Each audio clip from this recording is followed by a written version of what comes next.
What's up, buddy, man? It's the Bronco with the Fro coming at you with another reaction video. It's finally approaching that fall season. Summer is finally damn near almost over. October is also pushing up. Little Halloween, little mystery season, you feel me? We have football mysteries that keep me up at night by Ball Culture. Go subscribe to that, man, before you watch this video. And speaking of Halloween and mysteries and keeping me up at night, I just dropped a new gaming series over there on my gaming channel, Lil Bronco Resident Evil 7. First episode is dropping today. Go be subscribed and go over there and drop a watch. Go subscribe to my second channel, More Bronco, for all non-football related content. We be reacting to some interesting videos over there. Subscribe to me on Patreon. That's where all my live game reactions be for y'all who be like, why don't react to live games no more?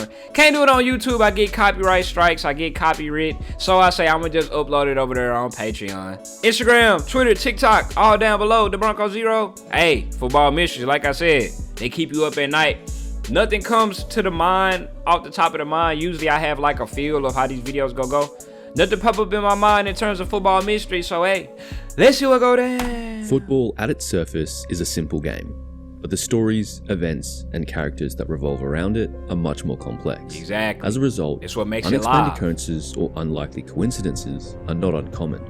And today, we'll take a look at 4 of these football mysteries.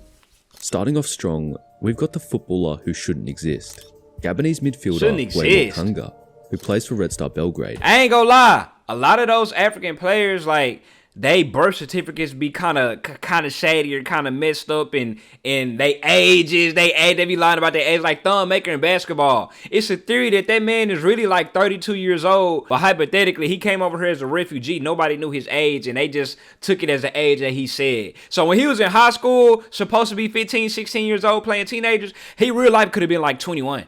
But nobody would have known. Africans do be looking old as hell too. So it's a tricky subject when it comes to like the validity and stuff. Like you say, he not supposed to exist. Let's see what this man say. Gurler Congo Was born in 1990, or at least he claims he was. I told you. 4 years earlier, in 1986, his biological mother allegedly passed away. The mystery began in 2021, when the Congolese Football Federation lodged a complaint with the African Football Federation, alleging a fraudulent manipulation of the player's identity as registered by the Gabonese Football Federation. His mama died in 1986 and he was born in 1990. What did I tell you? It is so easy for these people. And so it's not even like necessarily lying about their age, but some people literally just don't keep track of that. Like back in the old days, like my great grandparents, or like especially with black folk, because of slavery, you get lost in between that. People literally just don't keep track of when they was born. You can ask like my great grandmama what year you was born. I don't know. You feel me? Like, hey. Is listed as a Gabonese citizen. The Congolese Federation claims his true identity is Kyaku Kiangani Gwelo. What did he say? The Congolese Federation claims his true identity is Kyaku Kiangani Gwelo, born in 1985 in Kinshasa, and asserts that he is of Congolese origin. It lines up with his mother's reported death occurring a year after his birth, but the claim didn't go anywhere, with the African Football Federation stating that the CAF disciplinary jury purely and simply rejects the Congolese Football Federation's complaint. Was it brushed under the rug because it's a bad look for African football? Yeah. Were there bribes involved? Or was there simply not enough evidence? So what is the truth about the man with 70 caps for Gabon? Was he born in 1985 in the Democratic Republic of the Congo? Or in 1990 in Gabon? Are the reports of his mother's death in 1986 false? Or is he just a glitch in the Matrix? Bro, there is no mystery right here. There is no glitch. If his mama died in 1985 or whatever the hell, then that means that nigga was born before that year. He wasn't born in no 1990. Mystery solved. Next up, we have the curious case of Bebe. In 2010, Manchester United fans were left scratching their heads as the club announced the signing of an unknown winger named Bebe, who had recently been playing in the Portuguese 3rd Division. At the time, he didn't even have a YouTube compilation video. He was the most expensive arrival of the That's how you know this modern football right here. He ain't got no YouTube compilation video, so how the hell they gonna get signed? From 3rd Division, though, is crazy. Out of nowhere, somebody knew something that we ain't know about. Summer, which included Chris Smalling and Javier Hernandez. It made absolutely no sense. Sir Alex Ferguson even broke his own rule of making sure to see a player actually play before signing them. But in the case of Bebe, he admitted that he'd never seen him play and reportedly acted on the advice of his former assistant manager, Carlos Queiroz. Oh yeah, you need to investigate Mr. Carlos Queiroz. He for sure owed somebody money in Portugal. Maybe the Portugal got a mafia or something, and they hit bro up, and they was like, bro, you either pay us our money or you got to get one of our little bros that's in the 3rd division that's playing in Portugal, or you done for. You feel me? Queiroz denies this. This is where the conspiracy comes in. So it's alleged that before the 2010 World Cup, Manchester United's Portuguese winger Nani was using performance-enhancing drugs. Nani? Nani's agent, Jorge Mendes, got wind that they were going to be drug testing the Portuguese national team and warned Carlos Queiroz, who was managing Portugal at the time. Queiroz then warned Fergie, and they agreed to remove him from the Portugal squad. Oh, and they called her Bebe? Meaning he would miss the World Cup. As a thanks for the heads up about the drug testing, Sir Alex Ferguson bought Bebe. You see, just a few days before Bebe became a Manchester United player, he appointed Jorge Mendes as his agent. So when he was purchased for the inflated price of 8.8 million euros, Mendes got a healthy cut of that. The story of Bebe and Nani also raises the idea that it's possible that a decent proportion of unexplained or vague injuries are actually drug bans. There's him? Recreational, that a decent proportion There's Bebe of shooting that right unexplained or up. vague injuries are actually drug bans, recreational or otherwise. It's actually FA policy to keep positive tests for recreational drugs confidential, to give the players the best chance of rehab. So instead, they are hid under the guise of a back or groin injury for everyone's best interests, the player, the club, and the league. Now we have to talk about Brazil and their 3-0 loss to France in the 1990s. Oh, I know a mystery. The 2002 World Cup in South Korea. On whether that shit was rigged or not. I watched a video on that not too long ago about Raymar football. He made that whole seem so creepy, fool. But we got France in Brazil. Okay, let's see what they talking about right here. League. Now we have to talk about Brazil and their 3-0 loss to France in the 1998 World Cup final. They were favourites going in, but they played so poorly that the Brazilian government opened an official investigation into what went wrong. Ronaldo, already a 2-time FIFA World Player of the Year at just 21 years of age, was a ghost on the field. And for good reason. Shortly after arriving back at the team hotel after lunch on the day of the final, Ronaldo began to convulse uncontrollably while in his hotel room, eventually foaming at the mouth. What? Roberto Carlos shouted for help, with teammate Cesar Sampaio and Edmundo arriving quickly at the scene. Let me find out, boys. I heard poison in their drinks or food poisoning and stuff just to get an upper hand in a damn football match. The latter preventing Ronaldo from swallowing his tongue. When the squad took the bus quickly at the scene, the latter preventing Ronaldo from swallowing his tongue. When the squad took the bus to the Stade de France, Ronaldo instead went to the Lilac Clinic in Paris. It was while he was at the clinic that his name was omitted from the team sheet by manager Mario Zagallo, and Edmundo took his place in the starting 11 instead. Then, according to The Independent, Brazilian Football Federation President Ricardo Teixeira walked into the team's dressing room about an hour before kickoff. 20 minutes later, Ronaldo arrived and was back in the starting lineup. Then the match occurred, and Zinedine Zidane and France dominated the Brazil side. The official story is that Ronaldo, feeling considerable pressure, got sick, and just 40 minutes prior to kickoff, pronounced himself fit to play, and then the side just didn't perform. But how close is that to the actual truth? That don't sound right. If he really had a seizure like that, foaming at the mouth, he shouldn't have been allowed on the pitch anyway. But the fact that he's just sitting here in the lineup just all normal and shit. Dressing room about an hour before kickoff. Where is it? 20 minutes later, Ronaldo arrived and was back in the There you go. The fact that he just sitting here all normal and shit, like he wasn't just foaming in the mouth and they had to prevent him from choking on his tongue.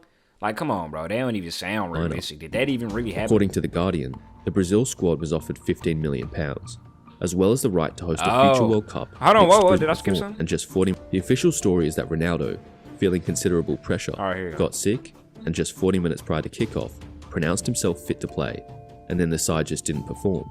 But how close is that to the actual truth? Yeah, that don't sound According to The Guardian, the Brazil squad was offered £15 million, as well as the right to host a future World Cup in exchange for throwing the match against France. Part of the agreement was also said to have included the guarantee of a favourable draw in 2002. And we know 2002 was crooked and rigged, so it low-key kind of has some validity. Years later, Brazil eased through a group that included China, Costa Rica, and Turkey, and 5 years after that, they were awarded the 2014 World Cup. Warm balls. I don't think any amount of money could have convinced the Brazil squad to throw the World Cup final. Another theory is that Nike forced Ronaldo to play. After all, Nike had just invested £50 million into the Brazilian Football Federation, and they had a lot riding on the 1998 World Cup. The majority of their pre-tournament marketing was based around Brazil, and Ronaldo in particular. And because the president of the federation was seen in the dressing room just before Ronaldo showed up, there's a case for it. It also doesn't help that Ronaldo himself admitted he does not remember anything about this incident. Well, of course, because if he actually did have a seizure and stuff like that, I'm pretty sure you're not going to remember that. Like, something happening with your brain, especially if you foaming, that's goddamn brain damage right there. But I highly doubt that happened, and because Ronaldo say he don't remember none of that, I like the second theory that happened, that they got bribed $15 million to lose for the favorable draw in 2002 and to host their own World Cup. I like that because Brazil is not really a safe place. Y'all be talking about America. Oh, America. Oh, you can't have a World Cup here. Brazil? Y'all had one in Brazil? Hell, our NFL teams is in Brazil right now, and them boys is scared shitless. They don't even want to be there. They talking about so they can't wear green. Bro, why would you have two green teams to play in your country if you can't wear green colors? It's done on NFL's part for organizing it. Day after the World Cup final, Nike released the following statement. With regard to rumors circulating about presumed pressures Nike put on the Brazilian national soccer team so that Ronaldo would play, Nike wants to emphasize that the report of such involvement is absolutely false. It continued, in all of this, Nike did not interfere in any way, and besides, why should it have? It's like they were trying to sound as guilty as possible. It makes you wonder the impact that sponsors and hidden contract clauses really have on the game. Now for the final mystery of this video. We're heading back to Africa. Final one. And of course, I saved the best, or should I say most outlandish? Oh, I was just finna say a lightning bolt struck the pitch. I think I seen the actual video. Last. Back in 1998, in a match taking place in the Democratic Republic of the Congo, it was reported by daily newspaper L'Avenir in Kinshasa that lightning killed 11 young people. Oh, he killed everybody? 20 and 35 years during a football match. It went on to say that 30 other people had received burns at the game held in the eastern province of Kasai. The strangest part of it all was that the athletes from Basanga, the home team, curiously came out of this catastrophe unscathed. And while a lightning strike taking the life of a footballer during a match is not unheard of, the fact but the whole team? And then, come on, fool. Like I say, this is in Africa. The life of 11 players, all of whom were on the visiting team, is absurd. And in the aftermath, accusations of witchcraft were rampant.